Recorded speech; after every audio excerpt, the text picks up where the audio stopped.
Welcome back to the Talonaxe Armory. As you can see, we are in a weird place. This is our Airbnb in St. Louis, Missouri, where we are again at for Mall, Mutation, Madness, Hardcore 4. We're in the process of getting things ready to go, day of. We're setting up on this table. We've got stickers, radios, darts, blasters, all that kind of stuff. Jacob's trying to build a melee at the last minute. Our door is yelling at us. Yep. Make sure the door, yeah, there we go. There we go. It's closed all the way. So, we'll check in again with you later, and after the event, tomorrow morning, evening, afternoon, whatever time we're functional again, we're going to sit down probably right here at this table and run you through the event as we experienced it.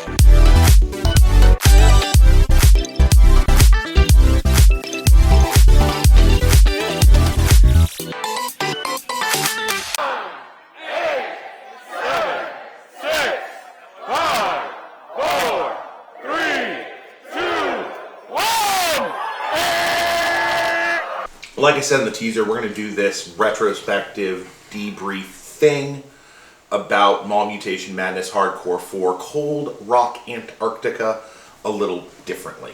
And how we're going to do that differently is I actually had the forethought to include my camera and tripod in my pack list and actually use it, and like we did at PA Survival Fest. So as you all know, I'm James Fail. I am the Talonaxe and Talonaxe Armory. And this is the core grouping of Special Task Force Unicorn. Starting to my right with... Alan Thibodeau, otherwise known as Cajun Man or Dark Silver, Iran Engineer. Connor Chasson, I am Pocket Cajun. I'm Jacob Lewis. I am the Louisiana Friendliest Mormon, or known as Little T.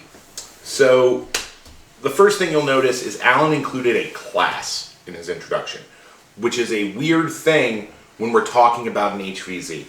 And that summarizes Mall Mutation Madness, like in a nutshell, is it is not like any other HVZ. Because in addition to the normally occurring zombie specials, you have like human specials. Humans have classes. And those classes are really game altering in a lot of ways. There are 4 of them, and present at the table we have the individuals who played 3 of them in our squad. And if you'll notice, I also mentioned a squad, because this game requires you to be in a squad, because they think these squads are going to engage in human versus human play. We're going to get back around to that. We're going to talk about our opinions on human versus human play. But now I need to make clear who all we ran with and how much I appreciate them. So in addition to the 4 of us here present at the table, we had Cody of Bowling Green Undead fame and the reason for the Cody pouch. We had Turkey and Rion from up in Wisconsin, who came along with us, and we had a wonderful time. And rounding out our team, we had Brad Fowler of Fowler Designs, who I'm going to mention repeatedly, and I'm going to make him feel really embarrassed to see this video, because he made me this, and it's amazing. It's a bolt pistol with a Voton logo with my cowboy hat on it. He made me a Space Dwarf gun with a Space Dwarf me. I love it. But you had to divide into these squads, and somebody got named as a squad leader. And this is the first thing about the game that I think all of us have a critique about, even though it was way better than previous years from all reports, which is this entire system of squads, squad leveling, personal leveling, just really bogs the game down. It really slows things down because there's no good method for a limited pool of volunteers to administrate that, right? So every time the squad levels up, theoretically the squad leader, we quit doing that because I got tired of standing in line. We made Connor do it, and he was more than happy to. But somebody has to go stand in line for like somewhere between 10 minutes and a half hour. And it was only that fast because Scotty Solomon, who runs the global HVZ invite page, said they should really just let only the squad leaders do it. I don't know why we all stand in line in there. Which, I'll be honest, I think was 50-50. Scotty just wanted to go smoke a cigarette. Still good But suggestion. it's a great suggestion. So the next time we saw Kyle, who's the main organizer, I was like, hey, do you think we could just do the squad leader? They can just bring all the cards. And he was like, yeah, that sounds great. Like, it was a simple fix. I don't understand why it wasn't being done already. My actual critique of the event, I understand why the zombies need an individual card. I think you could get away with squad members not having an individual card. I think you could get away with just the squad lead carrying paperwork. I think it's because when you do turn zombie, it saves them having to fill out a zombie card. Right, but like you fill out your card, like at the start of the day, Yeah, I right? get it. And you carry your card around. Yeah. You're like, do I have my card? Yeah, I have my card. Because like, if you fill out your card at the start of the day, of course this thing is zipped into this thing, and there we go. So like, you fill out your card, right? Just like you would have to normally. But from this part, right, the human levels part, doesn't need to exist. It could be on a piece of paperwork that the True. squad leader's running that also has like... Centralize everything. Right. And then you only have this part. So Yeah. it could just be a piece of cardstock with this and this, and the squad leader could just carry paper. It wouldn't be a bad idea for future events. Yeah. for them. Yep. And that encourages squad play too, Yeah. because instead of saying, I as an individual player am keen on being the absolute best in existence ever, I'm going to say instead, for me to succeed, my squad also needs to succeed. Yeah. And so when situations get dicey, you're not going to go run off from your team. You're going to be a lot more committed to, hey, I'm going to help my team survive because that's going to actually allow me to survive long term. But to be fair, we didn't see much of that happening last night anyway. I mean, there's a story going around right now where apparently a squad got jumped, By the flesh beast. and their scout just pieced out on them. And we actually saw the engineer run into the safe zone and kind of survivor guilted. Yeah, Yeah, that was yeah. interesting. But apparently their scout just pieced out. So the classes. We've talked about the squad leveling a little bit. Every class was rated 1 to 6 and had a variety of things that happened at each level. The entire game doesn't work on a single tag, now you're a zombie mechanic. It works on a kill confirm mechanic. So you get tagged initially by a zombie, you take a knee. Found out the zombie is also supposed to take a knee. Yeah. When the zombie tags you, you both take a knee. And another zombie is supposed to come and confirm the kill. And then both zombies are supposed to escort you to the pit to log the kill properly. That was not going on very well. No. But that's not surprising to me. So, they're rated 1 to 6. The medic's purpose is to get you up from being in that initial kill not confirmed state.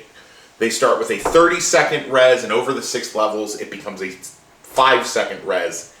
And at level 6, you gain the ability to overcharge someone, like you're in Team Fortress, which is a problem we will get into later in the night, but initially it all sounds pretty good.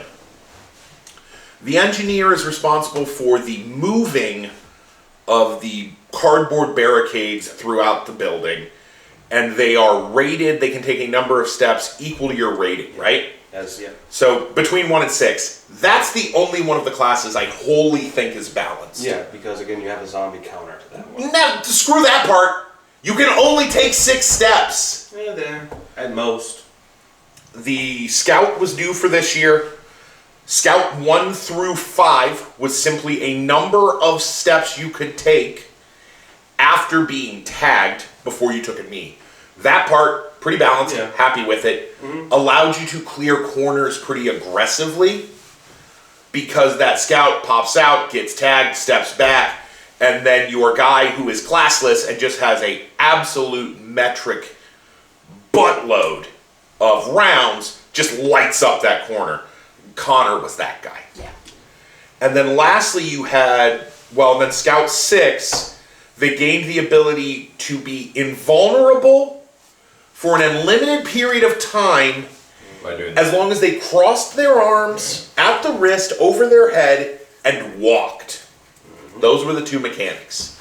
And I actually have a story on that one. So, I was doing Scout as my role, and I leveled up some, and I just simply, I didn't go to level 6 because I felt like me just doing this for the majority of the game didn't really feel like productive, and it just felt like a coward's way out. But when I had eventually turned, there was a scenario where there was one Scout in the middle of the horde, and we were like, well, we can't tag this guy, but can we prohibit him in any way? And me and another player got around him and interlocked our arms together in a kind of a band of brotherhood and friendship. And he was standing in the center of us, and then demolishers had put boxes all around us and built a fort around this guy. And then some moderator had come along and said, oh, we can't body block, we can't prohibit him from moving. And then here am I saying, from my perspective, saying, wait a minute, we just completely outplayed this guy, and we can't get a tag, or we can't even get a down on him. So that didn't seem like to me that it was like a fair level of play for everyone involved. The one suggestion that we had been discussing about making it like a change to Scout, which is like, okay, in this state you are invulnerable for like 30 steps, and then beyond that you have to take this down, and you can't use it for a whatever amount of time. I think you'd have to take this, I don't even think it's an amount of time. I think you have to take this down fully clear to like your hips, and then you could go back. Even then. This is enough time to make a tag. Yeah. So that was Scout. Scout was problematic by endgame, but we'll get into that as we get later in the night. And then finally you had Armor.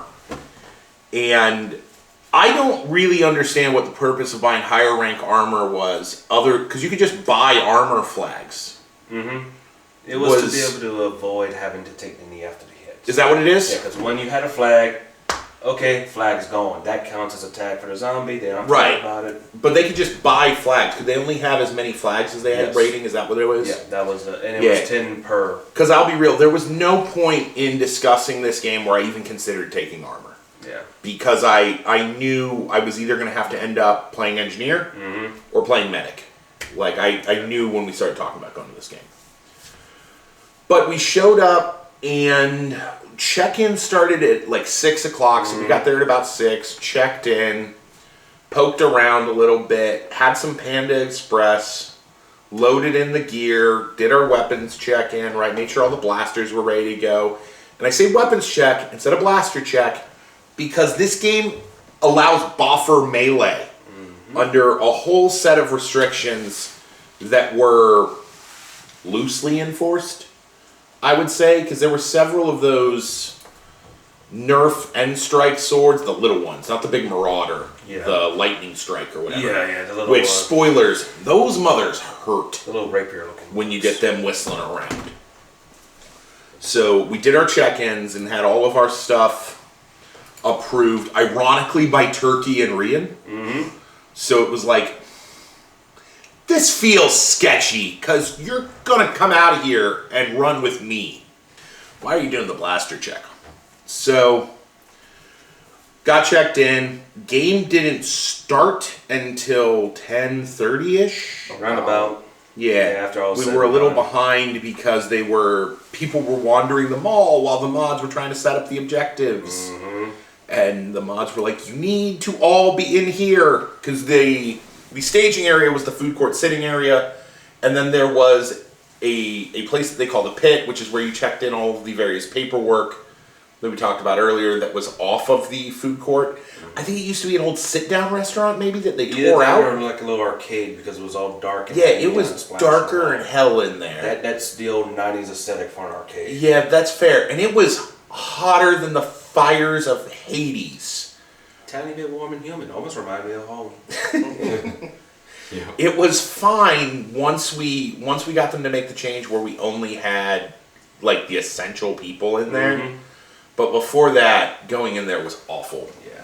We were crewed up with the assembled like allies that we know from Pennsylvania, Ohio. Did we end up with any Michiganders? No, because they were all at Dan's wedding. Oh! Congratulations, Dan! Congrats, Dan. Sorry we couldn't crash, buddy.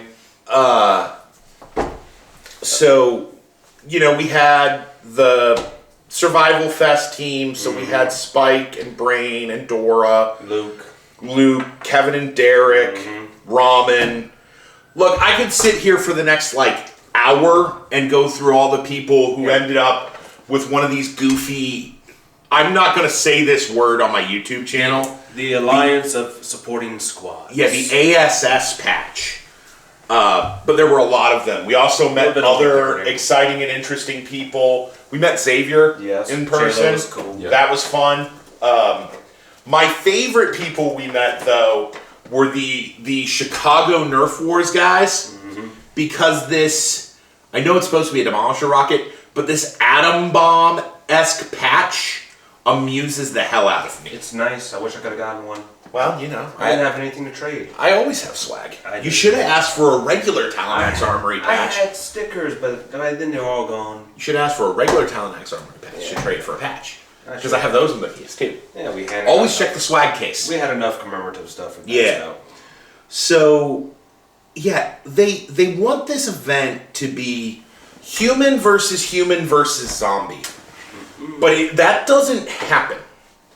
And any event where they try to make it HVHVZ doesn't work because there is no actual incentive to compete with the other humans. Because at some point in the game, you're going to hit the zombie curve and you're going to have to work together. So you're better off working together from go. Mm-hmm. It's pretty much what we did. Yeah, so for this game, it's not like a normal HVZ where, you all come to a briefing room, they give you a mission, you go out, you do the mission, you come back to the briefing room, you sit around, they give you a mission, you go out, come back to the briefing room, so on and so forth. Instead, they give you a piece of paper with a list of primary and secondary objectives on it, and you're trying to complete those. And once you complete all of the primary objectives, technically, for this game, you had survived Cold Rock, Antarctica, and could exfil. You could go into the pit, turn in your card, get stamped, and play as zombie. Mm-hmm. And that happened at the intermission at 2 in the morning. No. 1:30. 1:30, Dad. So, the primary objective was collecting those plastic, ball pit balls. Mm-hmm. And because we're maniacs, and we knew they had mules, which were cardboard boxes with wheels, were... The little Harbor Freight cart. Yeah, they were mimicking the Molly from Deep Rock Galactic. Yeah. But the mule had no rules. So, from go, we abused the absolute bejesus out of it. We did. We were filling this thing with upwards of 40 to 60 balls at a time. Yeah, we had enough to level all of ASS plus one or two others. Yeah, whoever else we ran into and decided needed one. Yeah. We came back the first time and got 2 levels within the first half hour of the game, which meant the game was playable. Yes. Because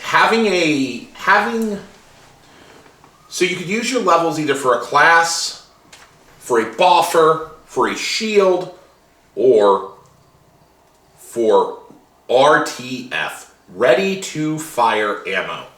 You could only carry 25 rounds loaded into a magazine for a blaster. You got a sidearm for free, which is why we all had outlaws and hammer shots and stuff like that. Mm-hmm. The outlaw with the downspring from Out of Dark, primo, great, worked wonderfully. Comfortable to prime, enjoyable, everything worked great. Yep. But what that meant was neither me nor Alan started with our SBFs. Nope. And going out on that first mission, I don't know about you, I felt absolutely naked. Very much so. I had my tactical gear on because I was not going to gear up after while waiting to level up. I just I only had my outlaw.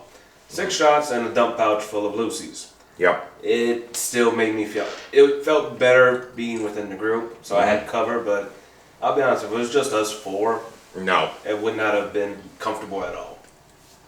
Like Honestly, if it had been just us 4, I probably would have taken medic and forced you guys to just take RTF. Yeah. But Even then, I would have been sketched on that. we got 2 levels right off the bat. That let me jump to medic 2 and take a blaster.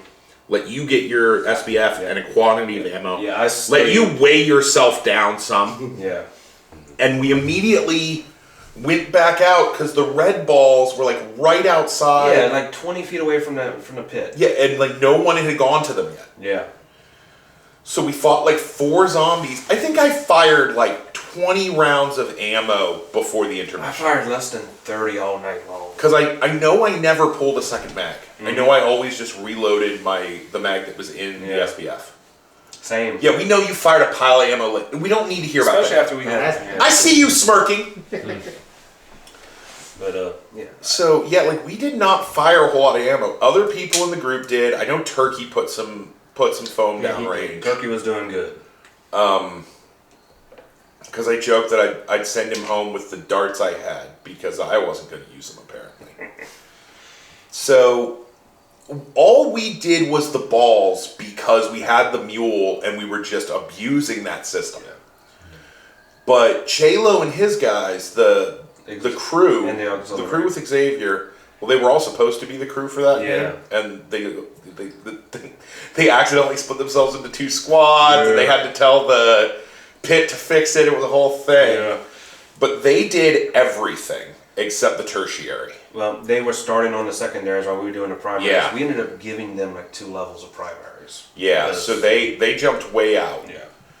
And they completed all of the secondaries before anyone had completed the primaries, which released the Flesh Beast. Okay, so, pause. There's something we did not explain. There's 2 forms of leveling for humans. Well, we're going to talk about that. Yeah. We're going to talk about that. Because I'll be real, the 2 forms of leveling for humans didn't matter. No, it didn't. You Primary could've was by the basically squad. got rid of one of them. Yeah. The primary leveling that mechanic was the squad. Yeah, the human levels, because of how much harder they made them to do this year, meant that squad levels became the way to level. Yeah. It's just bloat is all it is. Yeah. And so Xavier and the crew ran all the missions, and like one of the missions when you had to escort a RC car. a toy RC car that was it was Doretta, right? It was the tank. One of them was the pumping station from Deep Rock Galactic. Go play some Deep Rock Galactic and you'll understand this game. And the last one, and the pumping station, you got balloons and you had to bring the balloons back. Yeah. And then, what was the last one? The heavy lift. Yeah, the heavy lift. The bricks. Yeah, they had these boxes of bricks in boxes, right? They're a cardboard box full of bricks. They're heavy jewels. Yeah, they're the heavy gems, the big... Yeah. Again, play Deep Rock! And it takes 4 people with 1 hand each to carry the heavy lift. And when I read the objective, my immediate response was, how did they get this past the facilities guy? Because if I'm the facilities guy, there's no way I let them carry bricks around my mall. And the answer is they foam lined the ever-living bejesus out of the bottom of those boxes. Inside those boxes apparently was like 3 inches of foam and then some bricks. And he also ran the ropes through the bricks. Yeah, the ropes ran through the bricks so the bricks wouldn't just pull through. Right. And there were very specific rules about, like, if you are stunned, you are an anchor. Yep. You do not drop that rope. So those were the 3 secondary objectives. There is a tertiary objective. I'll be honest, I'm not going to talk about it. I'm not going to talk about it because nobody did it, because nobody could. Why could nobody do it? Because after the crew completed all of the secondaries before anyone completed the primaries, they released the Flesh Beast. Those of you who watch my videos from PA Survival Fest, you will remember what a Flesh Beast is. This is functionally the same, but instead of it being a slow-moving moderator, it is a creepy box that someone has to scoot around in like those little floor scooters that you played in elementary school, but you're not allowed to just turn around and push really hard, because I asked. So, that's all the kind of mechanisms of the actual gameplay. But the best part of this game, in my opinion, is the zombies. So, the zombie specials in this game are varied and numerous, because every zombie is going to be a zombie special by like the time they get a kill. So every time a zombie gets a kill, they ramp like their mutation counter. So there's everything from like normal like noodles to a rigid noodle to a Wolverine claw kind of thing. And then from there they get more and more kind of esoteric and unique. So the first unique one is the noodle whip, which is a increasingly long tentacle of noodles and on a tied section of rope till it finally gets to be like, what guys, a 12-foot ball and chain thing? Yeah, pretty much. Yeah. That they just like wing into the room at people. Because that's how you went down, isn't it? Mm-hmm. No, so I went down because I was trying to get a router to move, and I had to reload, and Rotors. a guy on the left of me just tagged me. Oh, I thought you got by that. Because that No. ball was getting thrown at It you was. there I outside kept zone. moving backwards, and he couldn't get. Yeah. That weird clown zombie with that. Damn. Yeah. No, it wasn't even him. Wasn't him? It was, No, it was somebody else. some other Clown dude. Zombie had the green one. That was Yeah, a he blue did. one that was attacking you. Gotcha. Yeah. And then Rooter is a circle the zombies can put down, and anyone with at least 1 foot in the circle is invulnerable to everything but melee. Again, humans can have melee in this game. I'm of two minds on it, but it's how they do things. And then Wrecker, which is the answer to the engineer. They too can move barricades around.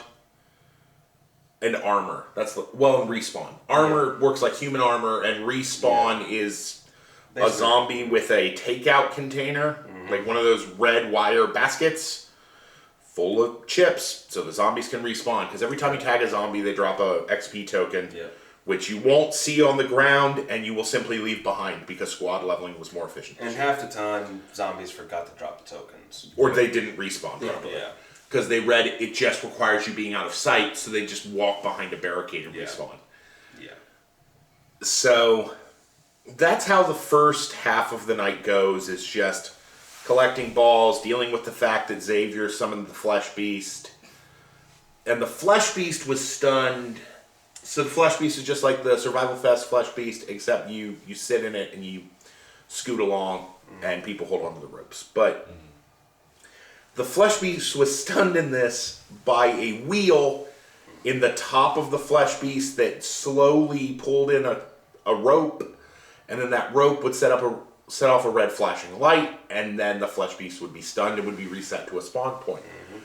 The problem with this is the wheel was too heavy to properly be rotated to do that. Yep. So eventually they changed the rules. Yes, you can melee it if you're behind it, which was also ignored.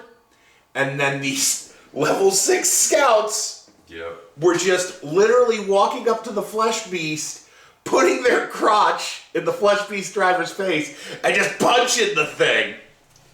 Which should have got him. Yeah. Yep. That should have got him stunned. It should have, but it was hilarious, so I don't really care. So yeah, at like 1:30 they called intermission, and we had enough class levels that I went to Medic 6, so I had the invulnerability jab. Cody had 2 or 3 armor flags by that point. Were you never went to Scout 6, right? I never went to Scout 6. And you never went above Didn't Engineer even go 1. above 1. So we go out after the intermission, and unknown to anyone, a huge number of the human population had survivored out and decided they were going to play zombie. And so the horde had jumped considerably, and we were right outside of the safe zone. having a great time. Cody's invincible. I'm walking behind him with an auto meowser. And I shoot a burster. And the thing about a burster is they can either stun themselves to burst at a time of their choosing, or when you shot them, they're to burst. So I stun the burster, and the burster runs 6 steps, stops 3 feet in front of me, bursts, and then yells that I'm stunned. And I look at Cody, Cody looks at me, and what goes through my head is, it's 2 a.m, I'm tired. Yep. So I take a knee and yell medic, and look behind me and see there is not a single medic on this side of the room. Yep. Oh, I guess I'm dead. So me and Cody die. Alan dies. Yeah. Jacob, you died. Yep. Someone here didn't die, though, and ran away. Yes, I did. The entire squad died except for this Jamoke, Yep. who took off. So, after this point, in my opinion, the game degenerated. Because you have this horde of zombies who want to make tags, and the humans are not attempting to interface with the game anymore. No. They're just shooting zombies and standing in the spawn. Which, according to the rules, is totally kosher. So me and Alan spent, 20 minutes trying to do zombie play? Yeah. Being old and tired and sore. Very much so. And after about 20 minutes of not being able to do anything, because the humans aren't coming out, and the zombies aren't leaving the humans to try to get them to come out. And actually, they're corralling them in. So we debanded, went, sat down, and drank some water, and went, no. Yep. Shortly after we did that, Turkey did that. Yeah. Then Turkey went back out for a while. And people, there was a lot of, the zombies were not happy with the humans shooting out of spawn. Yep. And I don't disagree with that. I've never been to a game where the humans are allowed to engage the zombies from inside the safe zone. No. And by extension, the zombies can't engage the humans from outside the safe zone. Or from within the safe zone, right? The zombies can't stand inside and be like, you can't hit me, I'm going to tag you. Yeah. But usually at every other game like that, they kill the safe zone eventually. Right, which at 3:15 or whatever they did. But Finally. so from, I would say 2:15 Yeah, till for maybe about an hour. 3 o'clock, the humans didn't really poke their heads out. No.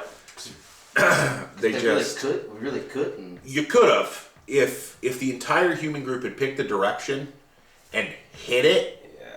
they'd have gone where they wanted to But go. humans were being lemons. The humans were playing a very conservative, safe game. But the issue was because only one human group had completed the secondaries.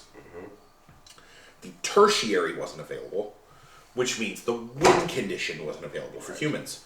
So regardless what the humans did, the humans lost that game. Yep. Every human waiting in the safe zone could have survived, they still lost. Yep. Because they can't get out. Yeah. According to the rules as written. So this is where we come to our critiques on the game. And my first big thing, beyond classes, which we all agree there needs to be some reworks on a couple of them, and all that, is I am passionately of the opinion that humans should never be able to attack from within the safe zone. I'll agree with you on that one. Yep. 'Cause it leaves no downside for them. It lets them be, oh wait, we don't have to leave here. You have to come to us. Yeah. And that's not really the spirit of an HVZ. Yeah. That is, you're eliminating the entire point of the field at that point. There's no threat. Yeah. Which it felt at a lot of this HVZ that if they would have added more threat, it would have given more chance for them to play like Frag wanted them to play. Yeah. Which could be what we talk about so commonly Yeah. in HVZ, which is every local organizer plans for their local group, right? And it could be that Frag has no problem incentivizing human versus human play in their HVZ thing because they're local players. That's just the way they play. But those of us who are coming from outside, Right. we all play in highly cooperative play styles. Yes. Yep. Because you don't know who's going to make it to the end with you. Yep. You know, your whole squad can die and you can run away and have to play with whoever happens to still be there. Mm-hmm.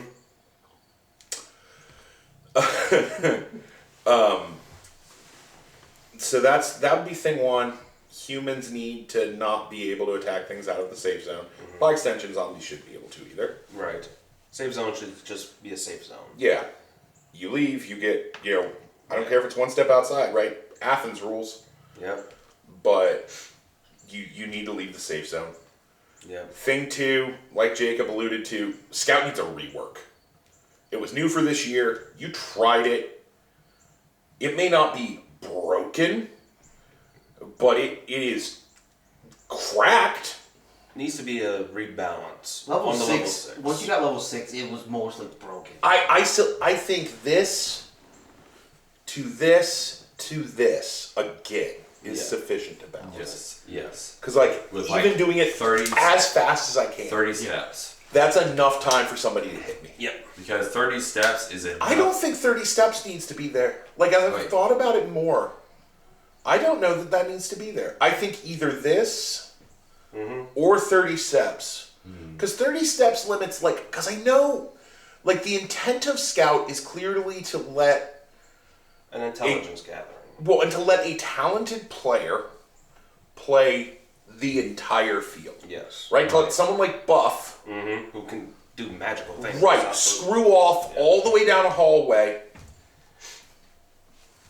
and check things out and then get back.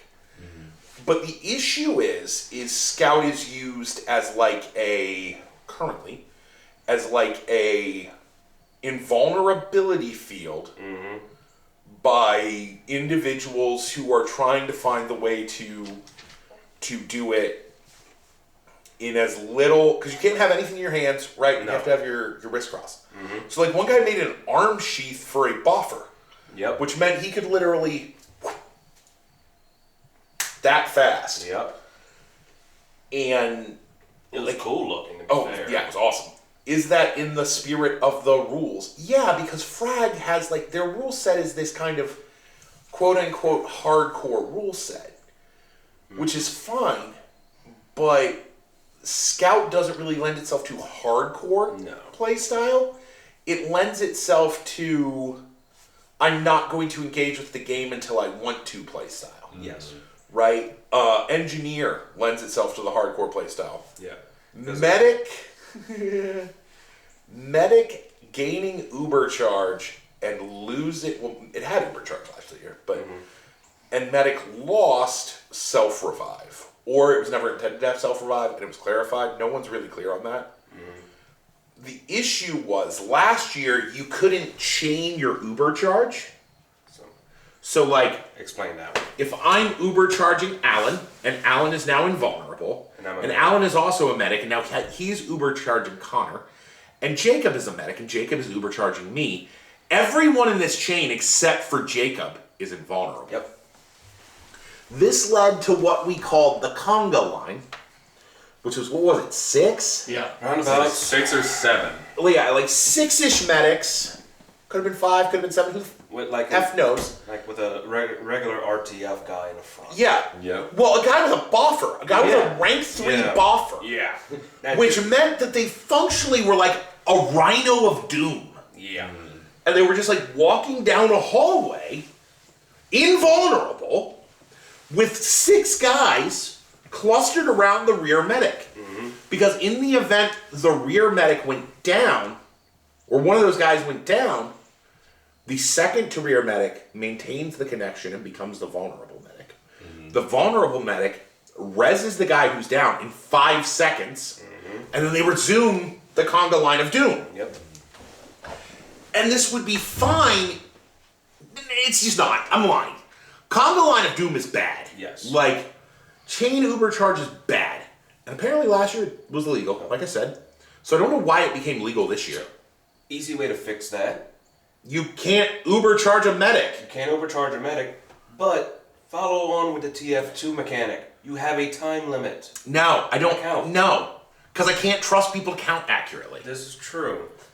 Right? Like that's my problem with 30 steps. That's my problem with you have because a time I saw limit. people fast counting. So. Right, and you saw people slow counting. Yeah. Both happen. Yes. So screw that. Like I appreciate it. I like it. I'm confident that most of the player base is decent human beings. But screw it. Yeah. Let them overcharge forever, but just overcharge one guy. Right. Because the medic is always vulnerable then. And as we all saw, when I died, that works fine. Yeah. So that's bad. Get rid of it or change it. Medics not getting self-revive anymore is rough. I think a rank 6 medic should be able to my opinion, 30 seconds is too long for the initial medic res. The medic res should be 20 seconds, improving by 5 seconds through the first 4 ranks. Rank 5 gives the medic self-revive. Rank 6 gives the medic uber charge. I think that solves the problems. Because if the medic is by themselves and there's not another medic, that's a group just screwed. Yeah. And I get that, it's hardcore, that's the way it is, that's their culture, but it doesn't feel good. And it's what's leading to these massive human death balls. Mm-hmm. The other thing we were talking about in the car, like spitballing, if they want to encourage human versus human play, they need to incentivize human versus human play in an actual way. Mm-hmm. As we've now seen 2 years in a row at least, resource scarcity isn't enough to do it. No. Mm-hmm. I mean, that wasn't even an issue this year. There was no resource scarcity. Yeah. The early part of the game in this was slow. It was. But again, we deathballed, so. And it was blocked primarily. off multiple zombies respawn points Yeah, early on. Yeah. Like right at the start, one of them was completely barricaded in. We literally captured an entire hall. The first hall we went down because me and Olivia from RIT built an airlock. Talented player. Oh, she was beautiful as an engineer. She was doing stuff. She was great at Survival Fest too. Yeah, she just leveled the heck out of engineer until she was max engineer. I didn't see her carrying a real blaster until after intermission. Until after she got engineer 6. Yeah, after intermission. She was using a... Yeah. She was using an outlaw, and then when she finally got a blaster, she was using a minimized Terra. Yeah. Mm-hmm. So, I know it sounds like we're being negative. We had a great time. Yeah. It was a lot of fun. It was a lovely evening. It was in the middle of the night in a shopping mall. Mm-hmm. Who else lets you do that? Answer. Yeah. Apparently a club in Utah. Yeah. But... Jay's Club. Yeah. But... those are our critiques. Mm-hmm. If you're going to keep doing human specials, which I don't think you need to. No. You need to incentivize human versus human play, and you need to balance the classes internally. Currently, Scout is... And I know parts of the mod staff don't agree with us, because I talked to several of them late last night, this morning, whatever. Time is weird. But they're like, oh no, it's balanced. I mean, they're dying, they can't really interface with the game. I'm like, yeah, except they're killing your flesh beast.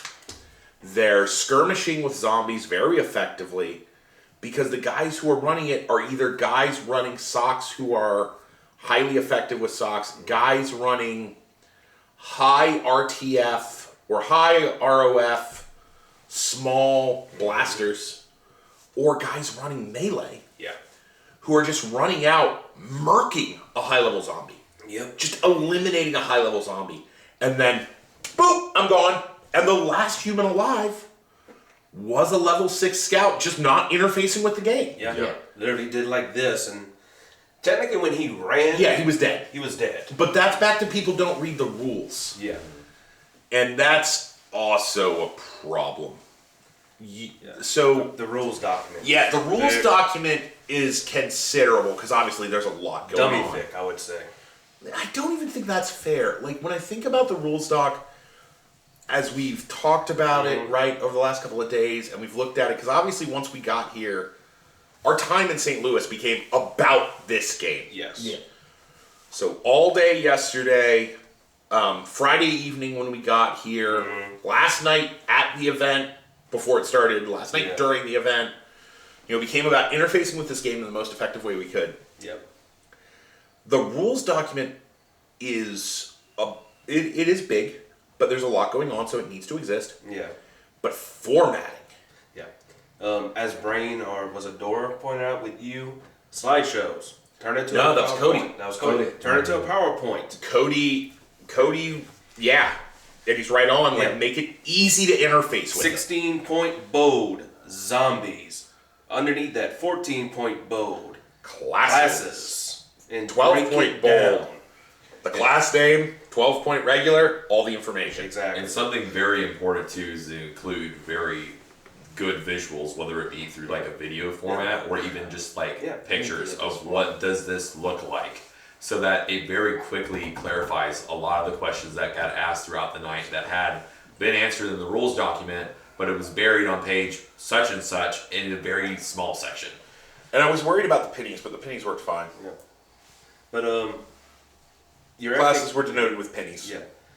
Your FAQ, instead of answering 70 questions within your Discord, choose those questions, because it's the same seven questions asked 10 times each.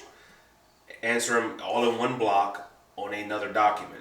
This is the FAQ. This is the question. This is the once answer. a week or whatever. Once a week. Because I just feel bad for the guys at Frag Society that they answered the same questions over and Yes. over and over. And that would hopefully, if they ask a question, check the FAQ. I mean, that would save you some time and frustration. Right, and I ultimately feel like they got, with this event, feel like they got about 85 to 90% of everything perfect. Yeah, I mean, and the rest of the 10%, that is just a little bit of, it takes work to get to that point. Yeah. And ultimately we had such a great time that we are giving it a lot of thought, and the feedback that we are presenting now is something to say when Mutation Mall Madness, hopefully Mutation Mall Madness 5 happens, and from that point forward... It will. They sold out. Yeah. Right, exactly. They've made the money for next year. Right, so they can make it even better than what it was before. It's that and getting them more staff is another Well, thing. the production value of the amount of stuff they make for this game. Yeah. Like, all of the buffers for the zombies. Well done. The barricades, the boxes, I like those were neat. Yeah, I'd really like to pick Kyle's brain. They gave us some ideas for. Yeah, I'd like to pick Kyle's brain on how he builds those. So it's not any hate. We are definitely helpful critique is what we're trying to offer. I am passionately of the opinion, like you guys like your human specials, and they're cool, and they're interesting. Of the opinion, just get rid of them. Yeah. Just get rid of them. Humans will make themselves special. I'd say, like you said, coming up here, humans are going to make themselves special. Right. I am of the opinion that instead of human specials, you have this blaster RTF system. I did not like it when I read it. It worked in the end. I did not. I was really like, this isn't okay. This isn't how HVZ should be run. It ran fine. Yeah.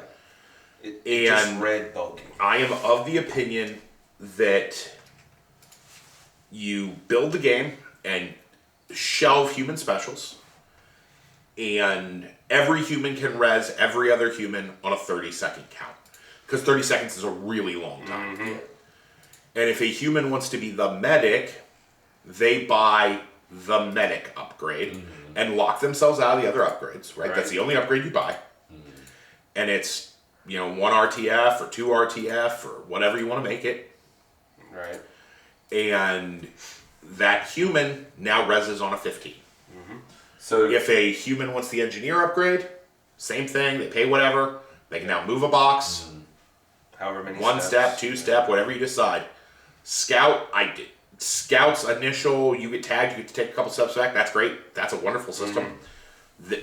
This thing is, oh god. Because again, the last guy alive was somebody just not interfacing with the game. Why is the game being prolonged by some guy just not playing the game correctly? Right. Because he wasn't playing the game correctly. I forgot he took off running. Yeah, he took off running into the safe zone. Yeah, He and tagged him 3 times. the minute you run, you have broken that rule. So that's a good point. Didn't even think about that. Yeah. If you're gonna have referees on the field, you need more than 2. That's what I said about staff. Trying to get more That's, but I can't blame anybody for that. Yeah, I mean, that was hard to build a mod It staff. is a volunteer Yes. position. I mean, Survival Fest. How many Survival Fests, like junior mods, were just such and such's boyfriend, such and such's girlfriend? Yeah, almost all of them. Because, like, that's who you can get. Yeah. Right? They're going to be there anyway. Give them a job. Yeah. I mean, Mike's girlfriend played the Flesh Beast. She did. Yeah. She was great at it, but, like, you know, Yeah. Dora's boyfriend was playing one. Like, it's one of those things. I can't fault them, and the rest were doing the best they could. They were. I mean, it's not like we're saying they're not doing towards their the job. end of the game, when all the gameplay was happening in one hallway, the job got pretty easy. Yes. Right? Everybody's there. Right. Just go watch this room. Right. Yep, a mod team of like a staff team of like 6. So. Like managing 200 people, they did a good job of what they could do. Oh, the pit. We didn't. Oh, yeah. So the pit had layout. So what you had to do when you turned in cards and stuff was you had to timestamp them and then turn them in. But to timestamp things, you had to walk all the way to the table next to where you turned them in, timestamp it, then all the way back up towards the entrance to get in line. If you had put the table to timestamp things, like immediately to the left upon entry, so you jump in line 1, timestamp, jump in line 2, turn in, jump in line 3, get your stuff. So you have a workflow. Yeah. And it would also mean that you could put a split between turn in, pick up, so that you didn't have 2 lines like weirdly intermingling sometimes and confusing people. And also, if you had a book for zombies and a book for humans, so that you could build a human line and a zombie line and not have them share a line, that would just make life easier. Well, they briefly had a separate human and a separate Yeah. zombie. That didn't last long. No. It ended up just kind of going together. Back together again. Well, and that's back to you don't have enough staff to really enforce it. Yeah. Well, that and then the girl to the right was normally just counting balls when we were turning balls. Yeah. Or getting the objectives to the back of the room, so. Yeah. And that's back to staff. Yeah. And again, can't really fault them on that. It's No. volunteer. So. But, yeah. For the amount of staff they had, they ran it well. The sandbox style for the field, I'm down with it. Yeah, it's fun. It's different. It felt like a D&D LARP instead of a regular HVZ. Yeah.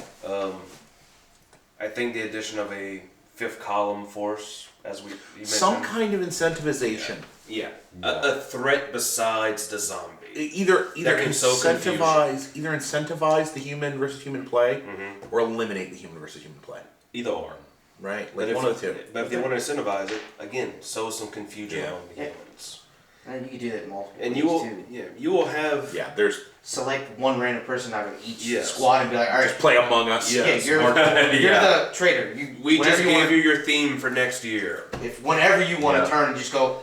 Yeah. You're out. I expected it to happen this year. Yeah. Because of the thing. Yeah, they said it was cold rock Antarctic. I'm like, oh, cool. We're gonna get some big deep rock vibes, and we're gonna get some thing Because they vibes. kind of alluded to that too Right. in the rules. And So I expected there to be like a handful of secret zombies Yeah. amongst the humans who were gonna like go traitor mid mission. right. Which is part of the reason I didn't want to play with Brain, because that's like Brain's jam. That he is troll squad all the way. But he would love, Oh yeah. love being like, he would love being able to take someone out of play, just mess with them if he knew it wasn't going to mess with the rest of the group. Yeah. Like he would, like you, right? He would love to like just like, oh, Jacob, you're dead. We're going back to spawn, buddy. Because it's not taking anyone out, like the command structure of a unit. It's not doing any of that stuff. But it is like screwing with somebody and having fun, and getting 2 people who are going to have fun on that side of the ball. And that's Brain's jam. It is. Buffs too. Buff's a whole other animal for everybody else. But, so, let's close this out. Jacob, out of 5 stars. I give it probably 4.5. Okay, 4.5. About a 4. 4? I'll go 3 and 3/4, 3.75. Yeah. There's some stuff to improve, which to their credit they are improving. Just takes time, Yeah. and they are open to suggestions. Yeah, I'd go 4 stars. Realistically, like 4 stars, 80%, that's college A. The game's good, and it's different, and that's neat, but you definitely get the feel that the guys who run this game operate in their own little bubble. Yes, Yes. very much so. Right, outside of like the larger HVZ community, and that's for good and for ill. They have some really unique ideas that work in really interesting ways, but it means that they don't experience any of the other stuff that may help their game, change their game. Because how much more interesting is this game if instead of humans get melee, rooters can only be taken out by Mega XL? Yeah, there you go. Special They're just special survival evolution right there. fences, single weapon. Yeah, single weak points. Yeah. How much more interesting is the armor class, right, for zombies? If they're mega immune. Yeah. Right, they only go out to mega. Yeah. And it means that we have to carry some different stuff, and you get some interesting in squad loadouts. Yeah. There's whole reasons to carry something besides whatever your primary dart is. Right, Dart, and if you, because I know this, because this is developed a vacuum, they don't have the weird sock throwables affinity that we do normally in HVZ. Right. If you make the sock, right, only for the single weak points, right? Exactly. This doesn't tag a zombie, but it does tag single weak points. Yeah. That would solve their like internal issues. Well, they feel that the sock is powerful, which it is, right? You always have a sock. Every human comes equipped with 2 at all times. Right. You know that joke, right? Yeah. Okay. But a sock, if you make it it's a hand grenade, right? If it lands in a rooter circle, it breaks the rooter circle, everybody in it, etc. Right. But good game. Had a lot of fun. Loved seeing our friends. Loved making new ones. Look forward to teaming up with Turkey and Rian and Cody and Brad again anytime. Anytime. Mike and Dora and all too. Yeah, to quote, Top Gun, you can be my wingman anytime. But I think we've prattled on for long enough, and I'm going to have to cut all this video together with the other video that I took, and you took, and you took. Yep. So I'm going to be at it for like a week. Yeah. I'm hoping to get a video. I'm hoping to get this out for Friday, but I don't know if I'm going to. Yeah. So I've been James. These are my cronies. Hey, I'm not a crony, damn it. You are today. Thank you for watching.